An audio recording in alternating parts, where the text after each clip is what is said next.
ఎంత శ్రమను అనుభవించి ఎంత భయంకరమైన ఒత్తిడి గుండా ఆయన పయనించి రాత్రంతా నిద్రలేదు.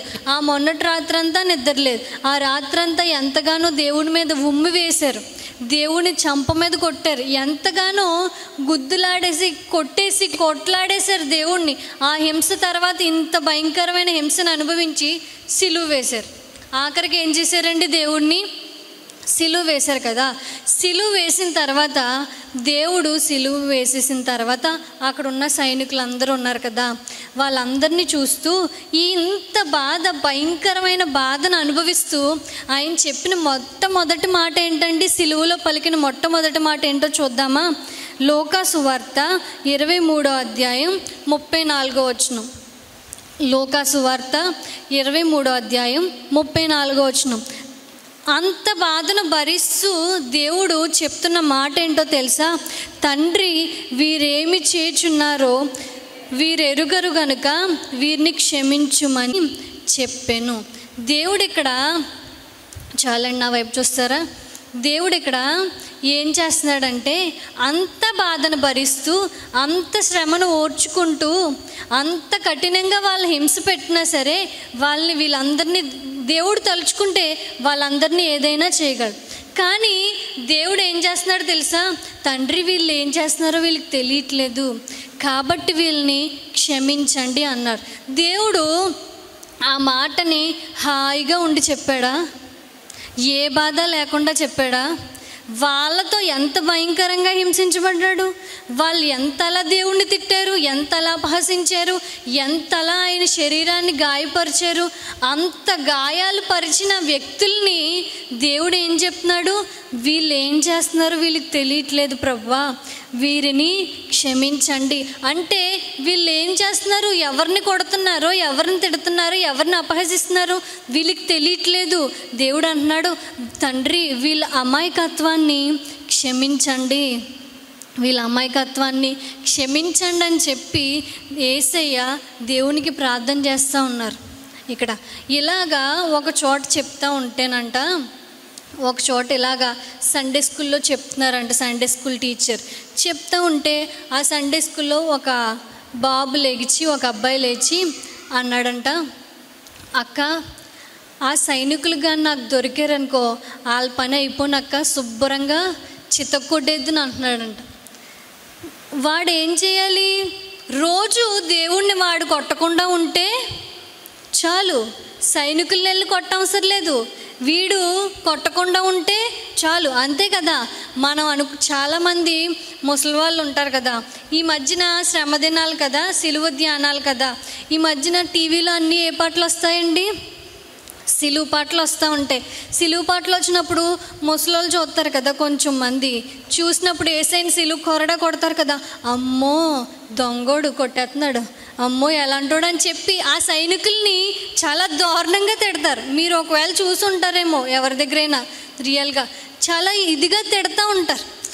వీళ్ళు ఏం చేయాలి? వాళ్ళని తిట్టడం కాదు, దేవుణ్ణి వీళ్ళు గాయపరచకుండా ఉంటే చాలు, మనం గాయపరచకుండా ఉంటే చాలు దేవుణ్ణి. లేదు, మనం గాయపరుస్తాం, వాళ్ళు అలా చేయడం వల్ల దేవుడు ఎంత బాధపడతాడండి? వాళ్ళు అన్యాయం చేస్తున్నారే, దేవుడు ఎంతలా బాధ పెట్టేస్తున్నాడు, దేవుడు ఎంత ప్రేమిస్తున్నాడు. మరి నిన్ను ప్రేమిస్తున్నాడు, నువ్వు తప్పు చేస్తున్నావు కదా, ఎవరి తప్పులు వాళ్ళకి కనిపించవు. వాళ్ళు అలా చేస్తున్నారు, వీళ్ళు అలా చేస్తున్నారు, దేవుడికి ఎంత అవమానం, ఎంత బాధ, దేవునికి ఎంత నొప్పి వస్తుంది, దేవునికి. పాస్టర్ గారికి ఎంత అవమానం, పాస్టర్ గారికి ఎంత అవమానం. చర్చికి వెళ్తున్నావే దేవునికి అవమానం తీసుకొస్తావా అని చెప్పి ఇతరులను అంటూ ఉంటారే. ఒక్కసారి అదే చూపు మన వైపు చూసుకుంటే, అదే ఆలోచన మన వైపు ఆలోచించుకుంటే, దేవుణ్ణి మనం బాధ పెట్టకుండా ఉంటే చాలు, మనం సంతోషపెడితే చాలు. ఒకరోజు నేను అనుకున్నాను, అందరినీ చూసి చాలా దారుణం కదా, ఎంత ఇదిగా ఉన్నారు, యవ్వనస్తులు అందరూ ఒక పక్క నుంచి పాడైపోతున్నారు, త్రాగుడికి బానిసలు అయిపోతున్నారు, సిగరెట్లని, డ్రగ్స్ అని రకరకాల వాటికి బానిసలు అయిపోతున్నారు ఒక పక్క నుంచి.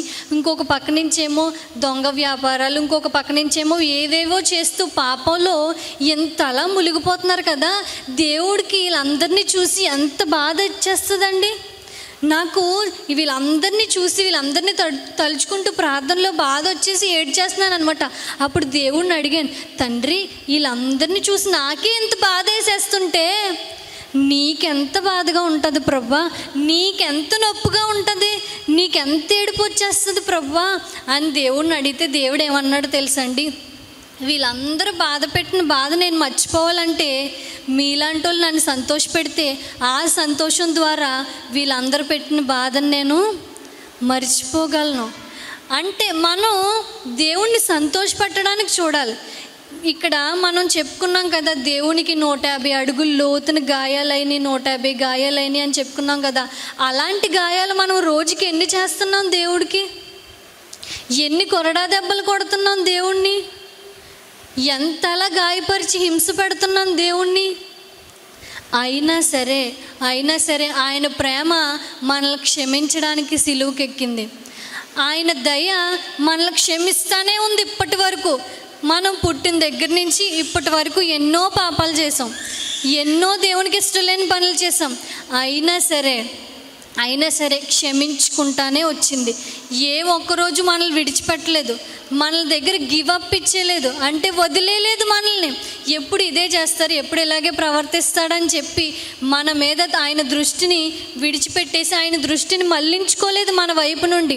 ఇంకా క్షమిస్తానే వచ్చాడు, ఇంకా ఓర్చుకుంటున్నాడు, ఇంకా భరిస్తున్నాడు మనల్ని, ఇంకా భరించుకుంటానే ఉన్నాడు. ఇక ముందు కూడా భరించాల్సి వస్తుంది దేవుడు మనల్ని కదా. ఎంత క్షమాపణ కలిగిన దేవుడు, అంత బాధ పెట్టిన వాళ్ళని క్షమించమని అడిగినప్పుడు మనల్ని కూడా దేవుడు ఏం చేస్తాడండి? క్షమిస్తాడు. మన పాపములు కూడా ఆయన క్షమించే దేవుడు. మనం ఇప్పుడు చేసిన పాపాలకు ఆయన ఎప్పుడో ప్రాయశ్చిత్తం చేసేసాడు సిలువ మీద. అయితే ఇప్పుడు మన పాపాలు క్షమించబడ్డాయా లేదా చెప్పండి? మన పాపాలు క్షమించబడ్డాయా లేదా? చెప్పట్లేదు, అనుమానంగా ఉందా? చెప్పండి. క్షమించబడ్డాయి. దేవుడు మనల్ని క్షమించాడు. ఓకే, ఈ క్షమాపణ పొందుకున్న మనము ఏం చేయాలి? ఈ క్షమాపణ పొందుకున్న మనము ఏం చేయాలో నేను చెప్తాను. మత్తయి సువార్త 18వ అధ్యాయము, మత్తయి సువార్త 18వ అధ్యాయము 22 నుంచి ఉంటుంది. నేను దాన్ని మీకు ఎక్స్ప్లెయిన్ చేస్తాను. మీరు ఏం తీయొద్దు, ఏం చూడొద్దు, నా వైపు చూస్తే అక్కడ ఉన్నదంతా నేను మీకు ఎక్స్ప్లెయిన్ చేస్తాను. అక్కడ ఏముంటుందంటే, ఒక యజమానుడు ఉన్నాడంట. ఒక యజమానుడు తన లెక్కలన్నీ చూసుకుంటున్నాడంట. తన లెక్కలన్నీ చూసుకుంటా ఉంటే ఒక దాసుడు, ఒక వ్యక్తి అంట, ఈ యజమానుడికి 3600 అప్పు ఉన్నాడంట. ఎంతండి? ఇప్పుడు మిమ్మల్ని ఏం కట్టమనలేండి అప్పుని? చెప్పండి కొంచెం గట్టిగా, ఎంతండి అప్పు? 3600 అప్పు ఉంటే చూసి ఆ యజమాని లెక్క చూసుకున్నప్పుడు ఆ అప్పు చూసి, సరే ఈ వ్యక్తిని పిలిపించండి అని పిలిపించాడనమాట. ఆ వ్యక్తిని పిలిపించి అంటాడు కదా, నువ్వు నాకు 3600 అప్పు ఉన్నావు కాబట్టి నువ్వేం చేస్తావో నాకు తెలీదు. ఈ అప్పుని నువ్వు నీ పిల్లల్ని అమ్మేస్తావో, నీ భార్యను అమ్మేస్తావో, నీ ఆస్తి అంతా నీకున్నదంతా అమ్మేస్తావో, లేకపోతే నువ్వే అమ్ముడు పడిపోతావో నాకు తెలీదు, కానీ నువ్వు నా అప్పు మాత్రం తీర్చాల్సిందే, నా అప్పు నువ్వు తీర్చాల్సిందే అని చెప్పి కొంచెం గట్టిగా అడుగుతుండగా ఆ వ్యక్తి ఉన్నాడు కదా, ఆ దాసుడంట నేల మీద పడిపోయి యజమానుడా, నా వల్ల కాదయ్యా, నేను తీర్చలేని తప్పుని, నా వల్ల సాధ్యం కాదు, నేనేమీ చేయలేనయ్యా, అప్పు తీర్చుకోలేను, నన్ను దయచేసి కరుణించవా అని చెప్పి ఎవరిని బ్రతిమాలాడు? యజమానుని బ్రతిమలాడితే యజమానుడంట కనికరపడి, సరే నువ్వేం తీర్చలేని అంటున్నావు కదా, నువ్వేం చేయలేని అంటున్నావు కదా, కాబట్టి నేను నీ అప్పు అంతా కొట్టేశాను, నువ్వు ఇంక నీ అప్పు నాకు ఇవ్వవసరం లేదు, నువ్వు ఇంక నీ అప్పు నాకు ఇవ్వవసరం లేదు, కాబట్టి నువ్వు వెళ్ళి నీ పని చూసుకో అని చెప్పి అంటాడనమాట ఆ యజమానుడు. అన్నప్పుడు ఆ వ్యక్తి ఉన్నాడు కదా, తను పని చేసుకోవడానికి వెళ్ళినప్పటికీ ఈ వ్యక్తికి ఇంకొక వ్యక్తి అప్పు ఉన్నాడంట. ఇంకొక వ్యక్తి అప్పు ఉంటే అతని అప్పు ఎంతో చూద్దామా, ఇంచుమించు ₹10. అతను ఇతనికి అప్పు ఉన్నాడంట. అప్పు ఉంటే అప్పు ఉన్న అతన్ని విసిగించేస్తున్నాడంట. నువ్వు కానీ నా అప్పు ఇవ్వకపోయావా నీ పని అయిపోద్ది, నిన్ను చెరసాల్లో పెట్టించేస్తాను, నిన్ను అలా చేసేస్తాను, నిన్ను చంపేస్తాను, అది ఇది అని చెప్పి అతన్ని భయపెట్టేస్తున్నాడు ఈ వ్యక్తి. ఈ దాసుడు ఆ వ్యక్తిని భయపెట్టేస్తూ ఉంటే అతను భయపడిపోయి ఇది కాదు పని అని చెప్పి యజమానుడు ఉన్నాడు కదా, పై అధికారి దగ్గరికి వెళ్ళిపోయాడంట. వెళ్ళిపోయి యజమానుడా ఇలాగా మీరు ఒక అతను అప్పు మీకుంటే ఆ అప్పును కొట్టివేసి అతను క్షమించారు కదా, ఇప్పుడు మీరు ఎవరినైతే క్షమించారో ఆ క్షమించిన వ్యక్తికి నేను అప్పు ఉన్నాను, ఆ వ్యక్తికి నేను అప్పు ఉన్నాను, ఇప్పుడు నా అప్పు ఇవ్వకపోతే నన్ను చెరసాల్లో వేయింతాడంట, నన్ను చాలా బాధ పెట్టేస్తున్నాడు అని చెప్పాడనమాట. ఆ యజమానుడు ఆ వ్యక్తిని పిలిపించి ఏమంటాడంటే, నేను నిన్ను క్షమించానా లేదా? అతన్ని క్షమించాడా లేదా యజమానుడు? క్షమించాడు కదా. మరి నేను నిన్ను క్షమించినప్పుడు, నువ్వు నా దగ్గర నుంచి క్షమాపణ పొందుకున్నప్పుడు నువ్వు చేయవలసిన పని ఏంటి? అతను చేయవలసిన పని ఏంటండి? అప్పున్న ఇంకొక వ్యక్తిని క్షమించి వదిలేయాలి. ఎందుకని? క్షమాపణ పొందుకుని కరుణింపబడ్డాడు కాబట్టి. ఇక్కడ యజమానుడు అంటాడు కదా, నేను నిన్ను క్షమించాను కదా, నేను నిన్ను కరుణించానా లేదా నువ్వు నా దగ్గర బ్రతిమలాడుకుంటే, మరి అతను నువ్వెందుకు కరుణించలేదు, అతను నువ్వెందుకు క్షమించలేదు? ఇక్కడ ఉంటుంది కదా 22వ అధ్యాయం 32వ వచనం నుంచి చదువుతారా? 32వ వచనం నుంచి. అప్పుడు వాని యజమానుడు వానిని పిలిపించి, చెడ్డదాసుడా, నీవు నన్ను వేడుకొంటివి గనుక నీ అప్పంతయు క్షమించితిని. నేను నిన్ను కరుణించిన ప్రకారము నీవును నీ తోటి దాసుడను కరుణింపవలసి ఉండెను కదా అని వానితో చెప్పాను. అందుచేత వాని యజమానుడు కోపపడి తనకు అచ్చు ఉన్నదంతయు చెల్లించు వరకు బాధపరచు వారికి వారిని అప్పగించెను. మీలో ప్రతివాడును తన సహోదరుని హృదయపూర్వకముగా క్షమింపని ఎడల నా పరలోకపు తండ్రియు ఆ ప్రకారమే మీ ఎడల చేయును. ఇక్కడ ఏం చేశాడో తెలుసా? అప్పు ముందు క్షమించేశాడు కదా, ఆ తర్వాత అతన్ని క్షమించలేదని చెప్పి ఆ యజమానుడు ఏం చేశాడంటే, నువ్వు మరలా నాకు అప్పు ఇచ్చేదాకా నిన్ను బాధ పెట్టేవారికి అప్పగించేశాడు. ఇతను నాకు మరలా అప్పు కట్టేదాకా ఇతను వదలొద్దు, ఇతన్ని బాధ పెడతానే ఉండండి, ఇతను అడుగుతానే ఉండండి అని చెప్పి అడిగేవారికి అతన్ని అప్పగించాడు. లాస్ట్లో ఏమంటున్నాడు?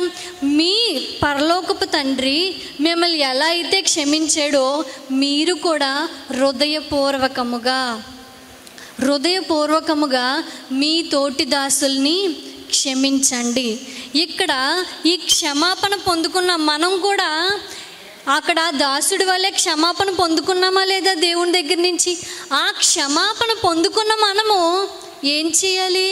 మన శత్రువులను కూడా క్షమించాలి. క్షమించలేదనుకో దేవుడు కూడా మనల్ని క్షమించడంట. ఇప్పటిదాకా మన పాపాలు క్షమించబడ్డాయి, మన పట్ల దేవుడు కనికరం కరుణ చూపి క్షమించాడు కదా, మనం కూడా మన మీద నిందలు మోపిన వారు కావచ్చు, అవమానాలు వేసిన వారిని కావచ్చు, మనం కూడా వారి మీద ఏం చేయాలి? కరుణ చూపాలి, క్షమించాలి, వారిని ప్రేమించాలి. అప్పుడే మన పాపాలు క్షమించబడతాయి. లేదంటే మన పాపాలు ఏమవ్వవు, క్షమించబడవు. మన పాపాలకి ఇంకా క్షమాపణ లేదు. మనం ఎప్పుడైతే క్షమిస్తామో, క్షమించమంటే చాలామంది అంటారు క్షమించేనండి అని అంటారు. ఎలాగో తెలుసా? పైకే, కానీ లోపల వాళ్ళ మీద ఉన్న అసూయ పోదు, లోపల వాళ్ళ మీద ఉన్న పగ పోదు, ద్వేషం పోదు, ఇంకా పెరిగిపోద్ది. పైకి మాత్రం నవ్వుతూ మాట్లాడేస్తారు, పైకి మాత్రం బాగున్నావా అంటారు, కానీ బాగోకపోవడం కోరుకుంటూ ఉంటారు. వాళ్ళు బాగోకూడదని కోరుకుంటూ ఉంటారు. పైకి మాత్రం నువ్వు చాలా మంచిదని అంటారు, లోపల మాత్రం అందరికీ మాత్రం ఆవిడ అస్సలు మంచిది కాదు, వాళ్ళు అలాగా వీళ్ళు ఇలాగా అని చెప్తూ ఉంటారు. క్షమించడం అంటే అలా కాదు. ఇక్కడ ఏమని ఉందో తెలుసా? హృదయపూర్వకంగా క్షమించాలి. హృదయపూర్వకంగా అంటే ఇష్టంతో వాళ్ళని ప్రేమించి క్షమించాలి. మనం క్షమిస్తే ఏం చేస్తామో చూద్దామా?